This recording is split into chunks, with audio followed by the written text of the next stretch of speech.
hanc ex autorem Athanasi Kircheri metallomagnetismos sive de magnetismo hydrargyri aut argenti vivi caeterorumque metallorum magnetica facultate.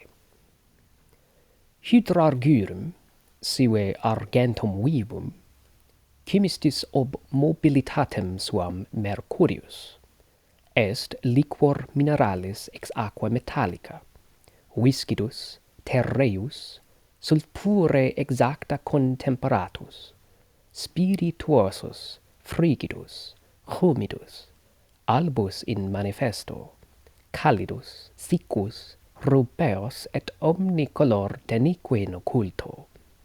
Penetrat metalla quibus ad haeret, intime eaque resoluit. Omnium metallorum materia, ad quorum substantiam, sicut et sal et sulfur requiritur panspermea, quaedam metallica.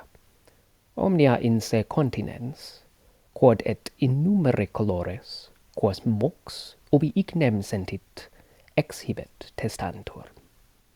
Dicitur argentum vivum, quia argentum colore refert, et coius in petu ob uno in alium locum facile movetur. Proi omnibus mineralibus, privatam quadam, mirandamque naturam, quae satis penetra in equeat accepit. Ad mirandisque non nullis virtutibus praeditum est. Iisque ita contrariis ut de eodici possit frigida cum calidis sunt mista humentia siccis. Unde ex hac naturarum in uno misto complexarum contrarietate, ita contrariae repugnantesque opiniones in animis chimicorum pullularunt, ut vix sit, qui se ab huius impenetrabili naturae abisso ac naturae vi indominabili expedire possit, et ideomente confusi, nihil non agunt quo hunc Mercurium perdomare possint.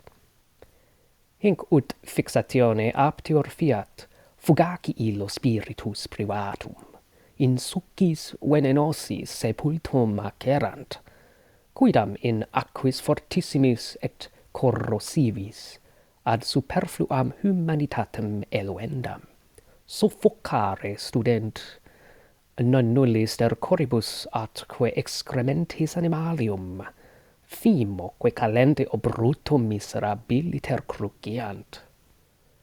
Non desunt qui pauperculum et insontem strictissimis carceribus inclusum, victumque competibus, aliis quoque trucent, aquaria praecipitatione, sublimatione, calcinatione, fermentatione, putrefactione, amalgamatione, fixatione, coagulatione, similibusque chymistarum tormentis exercitum, cum non allis tantum, pedibus manibusque privare, sed et vita omnibus modis contendant.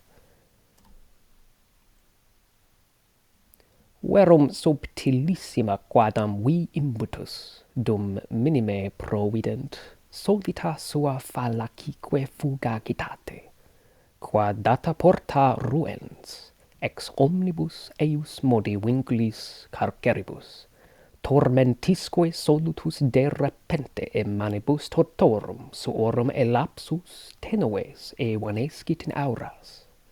Adversariosque suos callida sua impositura circumventos, non sine indignatione velutis sobridendo, et vasis et bursis vacuos relinquit. Sed hisce relictis ad rem veneamus. Prima igitur proprietas argenti vivi est, eius fluxibilitas, qua et si revera distinctum, separatumque fossile sit, aliorum tamen more non consistit, nec durum est, sed potius liquor. Quaqua versundam industria paucissimis nota, quam qui sciverit, ei nihil in transmutatione mentalorum difficile amplius esse judico, cum finem operis in tinctura lunae sit consecutus. Altere proprietas Mercurii est, quod etsi liquoris substantiam accepidit, caetaris tamen omnibus et singulis metallis gravior et ponderosior existat, unde sit ut si aurum excipidis, omnia caetera metalla ipsi, non secus ac sub aereus cortex aquae in natare soleant. Cuprum enim ferrum stanum plumbum huiuscumque ponderis ei injecta, qui cumque experimentum facere volet, non secus ac lignum quodvis aquae in natare comperiet, solum aurum in illo subsidit, ex dura mox solid aqua in liquidam substantiam resolutam. Tertia proprietas est, quod caeteris metallis velutis pretis neglectisque, solius auri et argenti gratiam consortiumque ambire videatur, alia vero metalla, si vel ipsi conjuncta fuerint, nescio qua tyrannide invasa, eadem sua praesentia penetret, perforet, conficiat, consumat, ex dendoque penitus destruat, unde rerum omnium venenum merito dicitur. Quarta proprietas est, quod fusium ac in minutissimas, easque infinitas pene particulas dissipatum, nullam tamen earum perdat facile, sed universae continuo se recoliant, et in pristinam unionem societatemque coeant, ut vel hinc non sine causa a philosophis aeterna substantia, et aeternus liquor, cum nihil sit quod eum destruere et abolere possit appellatur.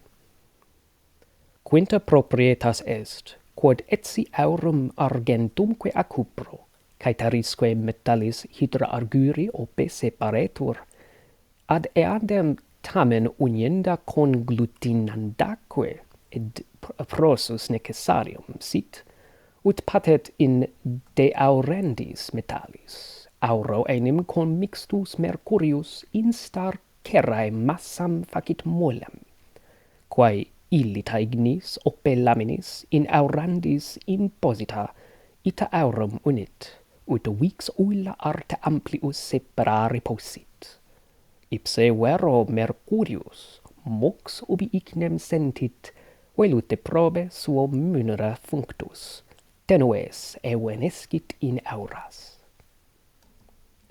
Sexta proprietas est, quod etsi rerum omnium gravissimum ac ponderosissimum sit argentum vivum, ex equo tamen tempore in substantiam subtilissimam, levissimam fugacissimamque, vel ad ignis tactum conversum allas assumat, quod si omnino disparuisse cens eas, eam iterum repetina quadam metamorphosi in substantiam gravissimam conversum esse cum admiratione videas. Septima proprietas magnetica videtur, nam hoc unicum experientia nobis innotuit, quod hydrargyrum secreto quodam naturae instinctu aurum appetat, id amplectaretur, ac in suum quasi finum recipiat, eiusque primaria virtus est, ut miro quandam consensu auro ad haerescat, illudque promptissime penetret, nam si vicinum sibi aurum vel praesentiat, ei se adeo medulitus implicat, ut eo complexu nudatum aurum, metalla alia quibus permixtum erat deponat et quasi excutiat.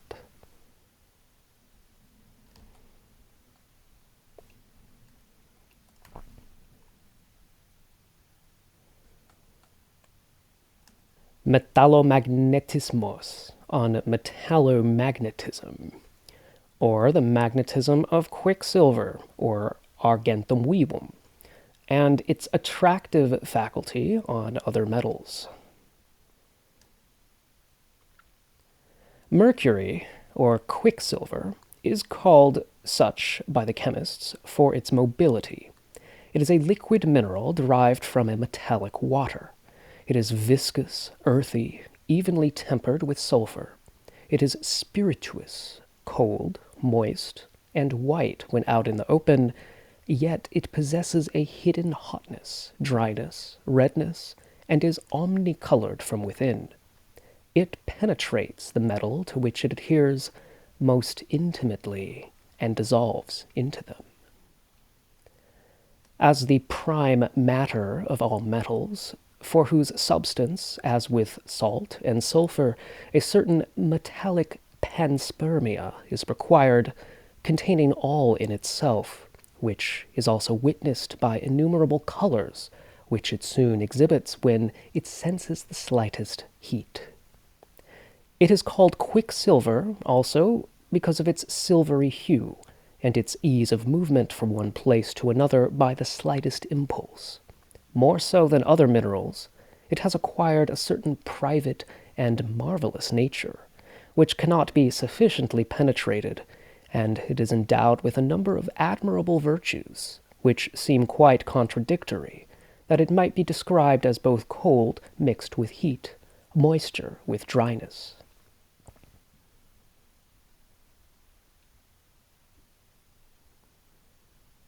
Hence, from this contrariety of natures gathered into a single mixture, such contrary and repugnant opinions have sprouted up in the minds of chemists, that there seems scarcely anyone who can extricate himself from this most impenetrable abyss and indomitable force of nature. Therefore, confused in their minds, they can do nothing to subdue this Mercury. Hence, in order to make it more suitable for fixation, deprived of that fleeting spirit, they soak it in poisonous juice. Others strive to suffocate it in strong and corrosive waters, in order to wash away the excess moisture. Some torture it miserably with hot dung and animal excrement.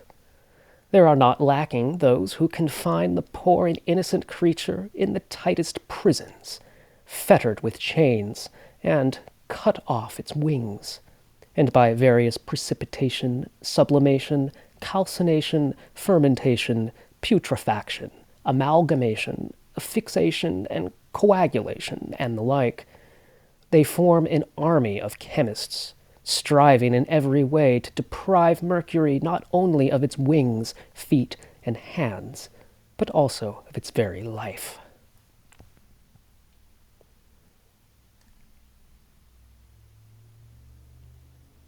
However, imbued with a certain subtle force, which they least foresee, with his usual deceptive fleetingness, Mercury, rushing through the given gate, suddenly freed from all bonds, prisons, and tortures, escapes from the very hands of his torturers, vanishing into thin air, and leaving his adversaries, who have been surrounded by cunning imposture, not without indignation, as if smiling, empty of both vessels and purses. But having read these, let us come now to the point. The first property, therefore, of quicksilver is its fluidity. For although it appears as a distinct and separate fossil, it does not consist like the others, nor is it hard, but rather it is liquid, melted in every direction by its own and innate virtue. Nor can it be fixed except by certain and rare means, which I judge to be more difficult, since it has attained the end of its work in the tincture of the moon.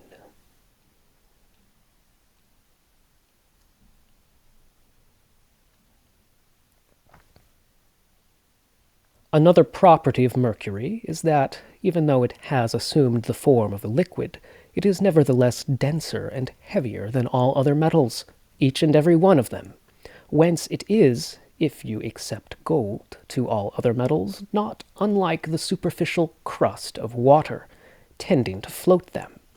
For copper, iron, tin, lead of any weight, thrown into it, whosoever wishes to make the experiment, they will find that these float on it like water, not unlike any wood.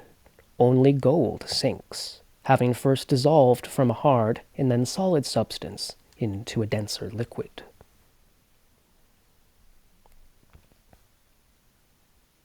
A third property is that, while other metals are seemingly despised and neglected by it, Mercury alone seems to seek the favor and companionship of gold and silver, while other metals, even if they are united to it, are invaded as if by some tyranny, and its presence penetrates, pierces, destroys, consumes, and, by corroding within, completely obliterates, whence it is deservedly called the poisoner of things. A fourth property is that, when melted and dispersed into the smallest, almost infinitesimal particles, it does not easily lose any one of them, but all of them are immediately recollected themselves and coalesced into their original union and society, so that it is not without reason that the philosophers call it an eternal substance and an eternal liquid, since there appears to be nothing that can completely destroy and abolish it. A fifth property is that even if gold and silver are separated from copper and other metals by the aid of mercury, it is nevertheless absolutely necessary for uniting and bonding them again, as is evident in the case of gilding metals. For mercury mixed with gold forms a soft mass like wax, which, when given aid of fire and applied to gilding plates, it unites the gold so that it cannot be separated further by any force or art. But mercury itself, as soon as it senses the fire, as if having properly performed its task, vanishes into the thin air. A sixth property is that, although mercury is one of the densest and heaviest of things, yet in a short time it takes its wings, transformed into a quite subtle, light, and fleeting substance at the mere touch of fire, which, when you think it has completely disappeared, you will behold with amazement that it has transformed again by a kind of sudden metamorphosis back into a heavy substance. A seventh property seems to be magnetic, for this alone has been made known to us by experience, that mercury, by a certain secret instinct of nature, craves gold, embraces it, and receives it at its own end, and its primary virtue is that it adheres to gold with a certain wonderful consent, and penetrates it quite readily. For if gold is present near it, it entangles itself with it so deeply that by that complex it lays aside the naked gold, and shakes off, as it were, the other metals with which it was mixed.